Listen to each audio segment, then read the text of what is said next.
हम फिर कहें ये दुनिया के लोगों के लिए केवल कथा का पंडाल है,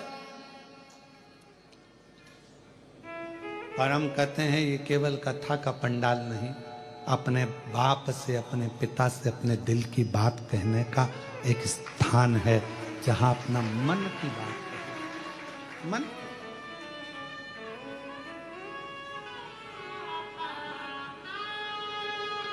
दिल की बात।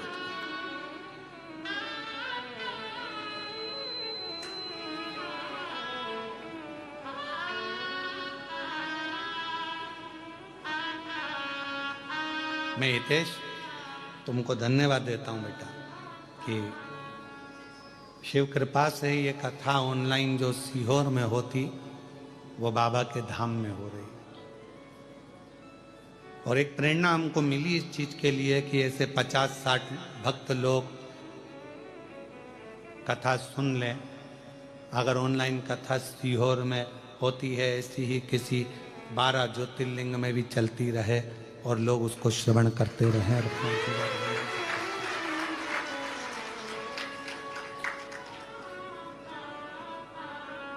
शिव की उदारता से, शंकर की करुणा से।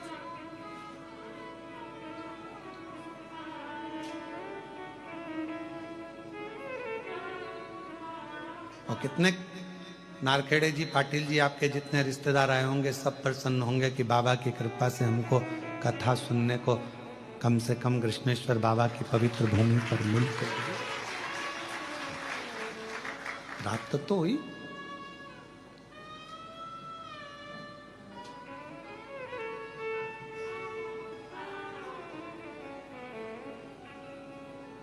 कई लोग कहते हैं कथा में बहुत धन लगता है। हम कहते हैं कथा में पैसा नहीं लगता, व्यवस्थाओं में पैसा लग सकता है। पंडाल लगना है, भोजन व्यवस्था करना है, ये करना है, वो करना है। हितेश से पूछना जरूर सीवर वाले महाराज ने कितना कितना धन ले लिया, पूछिए। कथा का पैसा नहीं लगता, व्यवस्था ये आपकी है, आप जो कर रहे हैं व्यवस्था आपकी है। और मैं तो कितना मान्य, आप होटल के मालिक को भी मैं धन्यवाद दूंगा कि जब हितेश ने कहा कि कथा होना है, मैं भी तो बैठी हूं तुम्हारे दरबार में, मैं भी तो मांगू।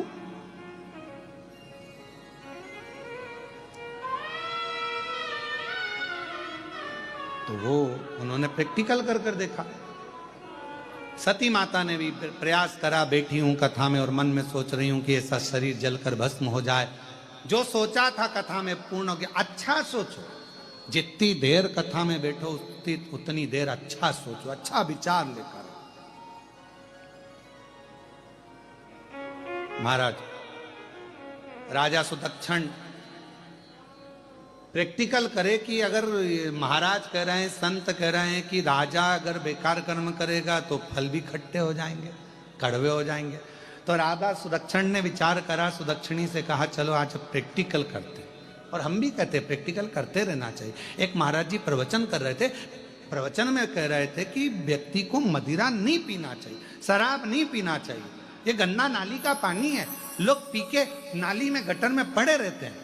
उसी में महाराज का पहचान वाला बैठा था, उठ के खड़ा हो गया। खड़े होते से ही बोला, ओ महाराज तुम इतना बड़ा बड़ा प्रवचन दे रहे हो, तुम्हारा सग्गा भाई पी के तो गटर में पड़ा, तुम हमको ज्ञान दे रहे हो, अपने भाई को क्यों नहीं समझाते। महाराज जी को क्रोध नहीं आया। महाराज जी ने कहा भैया देख, मैं प्रवचन में समझा रहा हूं, मेरा भाई प्रैक्टिकल करके दिखा रहा है, तुझे जो समझ में आ जाए वैसा कर ले। बात से समझ जाए तो मेरी कथा से समझ जा, नहीं समझे तो उसको देख ले, गटर में पड़ा है, नाली में पड़ा हुआ है, तो उसको देखकर समझ जा कि उसकी हालत क्या हो रही है।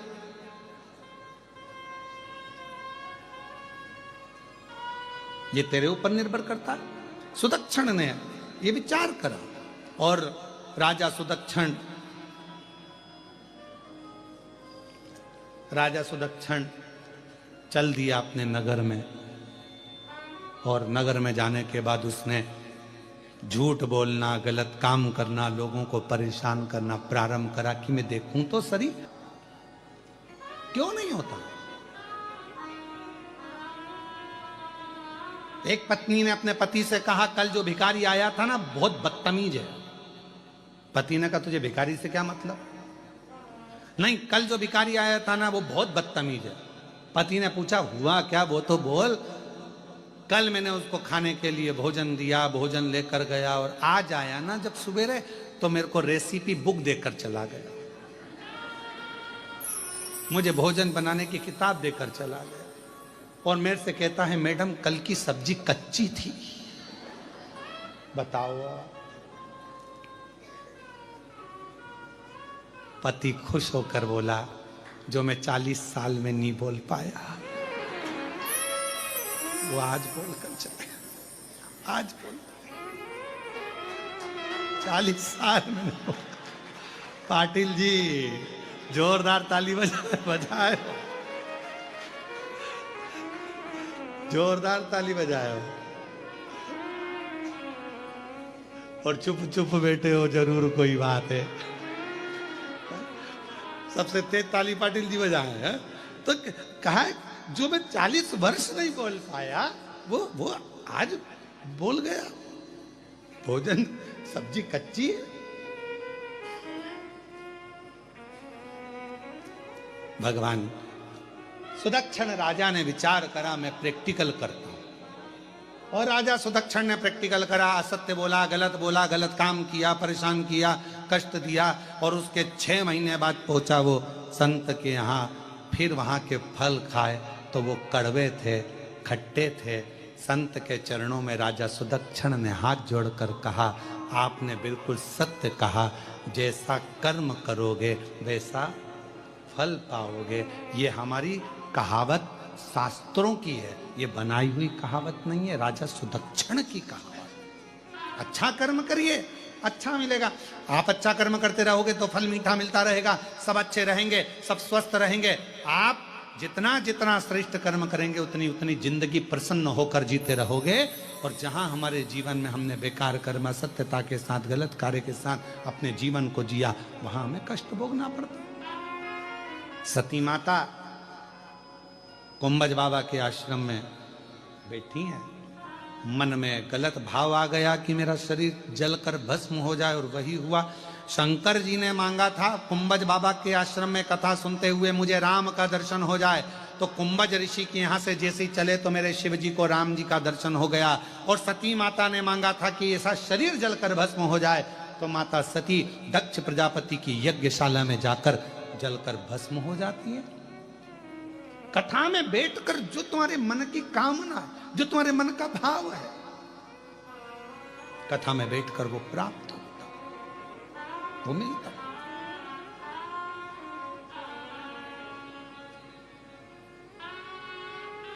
बेलूर में घड़ी सुधारने की दुकान है कि नहीं है? अरे बोलो तो। बेलूर में घड़ी सुधारने की दुकान है? औरंगाबाद में, छत्रपति संभाजी नगर में थोड़ी ज्यादा होंगी, ठीक है। हमारे सीहोर में भी हैं 4-6। गांव में घड़ी सुधारने की दुकान है, शहर में घड़ी सुधारने की दुकान है, पर समय सुधारने की दुकान तो केवल कृष्णेश्वर महादेव के पास ही है। घड़ी सुधारने की दुकान गांव में हो सकती है, घड़ी सुधारने की दुकान शहर में हो सकती है, घड़ी सुधारने की दुकान खेड़े में हो सकती है, घड़ी सुधारने की दुकान तुम्हारे मोहल्ले में, तुम्हारी कॉलोनी में, तुम्हारी सोसाइटी में हो सकती है, पर समय को बदलने की, समय सुधारने की कोई दुकान कहीं पर नहीं है।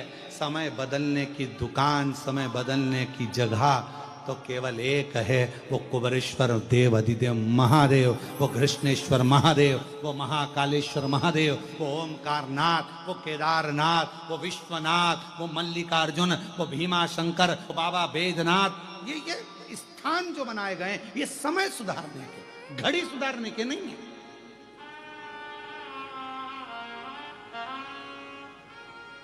पूछने वाले हमसे प्रश्न कर लेते हैं 12 ज्योतिर्लिंग क्यों होते हैं? हमने कहा 12 भी तो बस्ती है।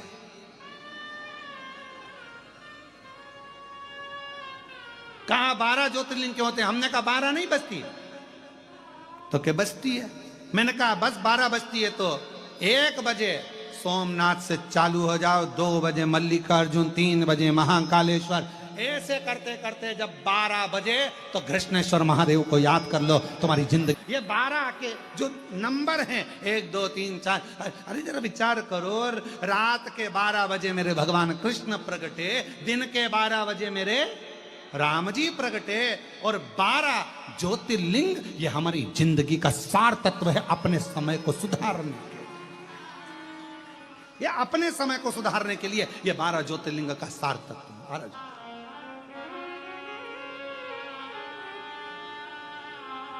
हमारे यहां तो एक भजन भी है,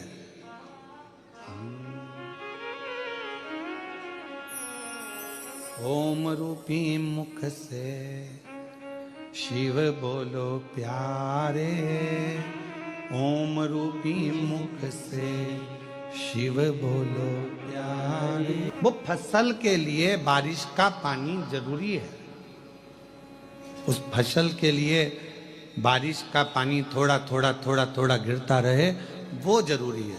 बाढ़ आ गई, पूरा पानी पानी भरा गया, वो फसल बिगड़ जाएगी, सड़ जाएगी, बेकार हो जाएगी, जमीन बेकार हो जाएगी और उसमें कुछ नहीं लगेगा।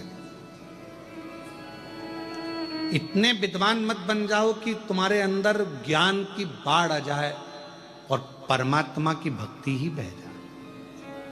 क्यों? अहंकार जब आता है तो परमात्मा की भक्ति नहीं रह पाती। तुम मुझे जानते नहीं हो, मैं कौन हूं, मैं वहां का ये पदाधिकारी, मैं वहां का ये अध्यक्ष, मैं वहां का ये वहां, ना ना ना, ये तो भगवान ने मौका दिया है। ढेर साले लोग संसार में रहते हैं, पर परमात्मा ने तुमको इस लायक बनाया है कि तुम उसकी सेवा कर रहे हो, तो अपने भीतर का अहंकार निकाल। उसने आपको इस लायक बनाया, नहीं तो कितने थे।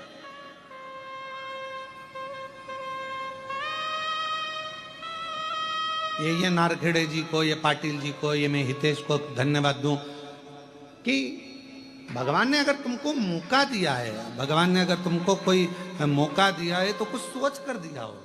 पितृपक्ष, और उस पितृपक्ष में वो भी बाबा कृष्णेश्वर नाथ जी के पवित्र चरणों में कथा।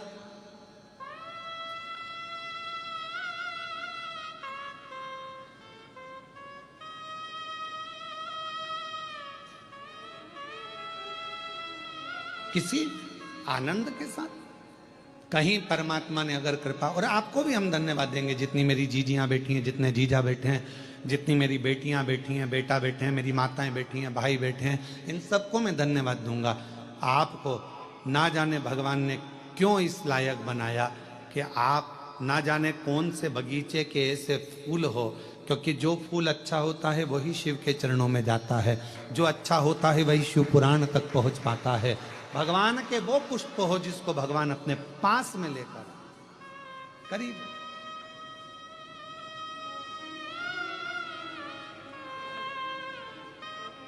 और तेरी कृपा का क्या है भरोसा, कब किस पर हो जाए जरा। भगत शिव महापुराण में आता है कि जिसने केवल प्रवचन में सुना था कि शिव जी को जल चढ़ाना चाहिए, भोलेनाथ जी को भोग लगाना चाहिए, बेलपत्र चढ़ाना चाहिए, ना वो बेलपत्र को पहचानता है, ना वो भोग चढ़ाना, भगवान को प्रसाद का भोग लगाना जानता है, ना उसके पास जल चढ़ाने का कोई पात्र है। बस कड़प ने सुन लिया प्रवचन में, तालाब में गया, मुंह में पानी भर लिया, मुख में पानी भरा, हाथ में कोई जीव को मारकर उसका मांस रख लिया, पेड़ों की पत्तियों को तोड़ लिया, शिव जी के मंदिर में पहुंच गया। भगवान के मंदिर में जाकर जूते से तो पत्तियां हटाई और मुंह का पानी भगवान पर चढ़ाकर भोग धरकर, बेलपत्री तो थी नहीं, जो पत्तियां तोड़ी थी वही चढ़ा दी।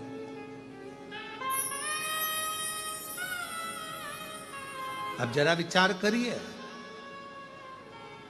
उसने तो मुंह का पानी चढ़ाया था,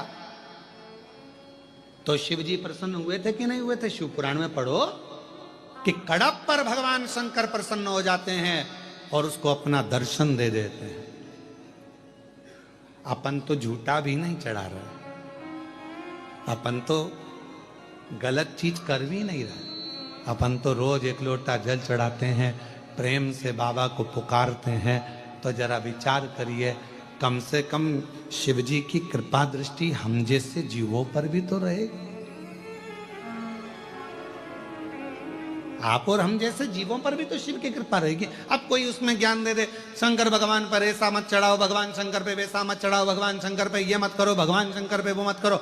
ज्ञान देने वाले आज के जमाने में, कली काल में, दिन भर अगर सोशल मीडिया टटोलोगे तो दिन भर 24 घंटे आपको ज्ञान सोशल मीडिया पे मिलता रहेगा। शिव जी को ऐसा मत करना, शंकर जी को वैसा मत करना, भूल से ये मत करना, प्रदोष को ये मत करना, एकादशी पे ये मत करना, तो द्वादशी पर ये मत करना। अरे दिल से अगर भगवान का नाम पुकारा जाए तो कुछ करो चाहे मत करो, दिल से अगर श्री शिवाय नमस्तुभ्यम बोल लिया तो उसमें भी तुम्हारा कल्याण।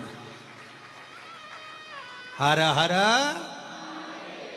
लग रही रानी कहती है, इतनी भय रात्रि में, इतनी भयंकर रात्रि है, कहां से क्या मिलेगा। सामने एक संत की कुटिया नजर आई, उस कुटिया में प्रवेश कर गए। डलिया में फल रखे थे, दरवाजे के बाहर उन फलों को राजा रानी ने खाना प्रारंभ कर।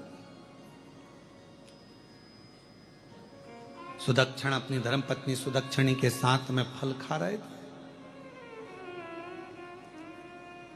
और सुदक्षिणी के साथ में जब उन्होंने फल खाए, फल खाने के बाद उन्होंने सोचा जिसके यहाँ के फल खाए हैं उसको प्रणाम तो कर ले,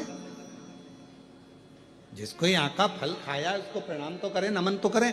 तो राजा सुदक्षिण अपनी धर्मपत्नी सुदक्षिणी के साथ में संत के चरणों को छुआ, नमन करा, संत के नेत्र खुल गए। कौन पथिक है भाई, इतनी रात को कौन पथिक आया? सुनो भाई, इतनी रात को कौन पथिक आया है? हमको लगता है तुम भूखे हो गए। डलिया में फल हैं कि आपसे पूछना चाहते हैं कि आखिर आपके यहां ये फल इतने मीठे कैसे? एक भी फल खट्टा नहीं है, एक भी फल बेकार नहीं है। संत उठकर बैठ गए और उन्होंने कहा कि हमारा राजा बहुत अच्छा है, हमारा जो राजा है बहुत अच्छा है, खूब दान करता, धर्म करता, पुण्य करता, शिव की आराधना करता, भगवान का भजन करता, कृपा उसके ऊपर शिव जी की बनी हुई है, तो उसकी प्रजा खुश रहती है, इसलिए हमारे यहाँ की भूमि भी मीठे फल देती है।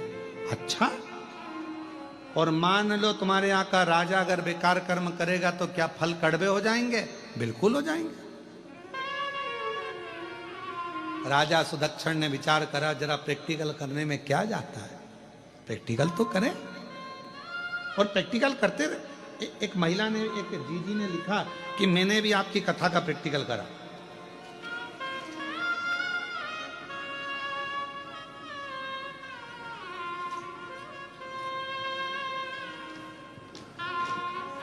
देखो उसने पत्र में लिखा है, मेरा नाम प्रियंका अमोल, कि लुटा दिया भंडार काशी वाले और कर दिया माला माल काशी वाले, जो जैसी भावना लाया वो ऐसा ही फल पाया, नहीं खाली उसे लौटाया, वो मन ही मन हर्षाया, और कर दिया माला माल काशी वाले, लुटा दिया भंडार काशी वाले, लुटा दिया भंडार। हाँ, आपका भी पत्र है वाले, करिया कौन सा है इसमें से? काशी वो छाले जो हो गए थे, यही है। हाँ, ये दीदी का भी एक पत्र है। मेरा नाम संगीता वैभव काकड़े हैं। मेरे पैरों में छाले हो जाते थे और वो छाले फूटते थे